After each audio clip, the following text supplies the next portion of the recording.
Người này kêu không mới xong mà không phải được.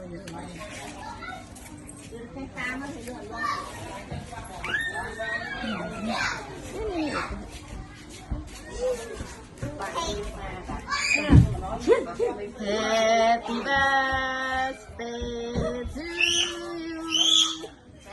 Happy birthday to you. Ngọt nha, chữa này cái chuyện đó.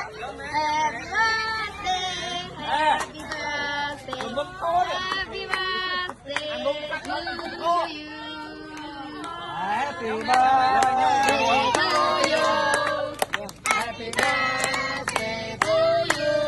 Happy birthday, happy birthday, happy birthday, happy birthday.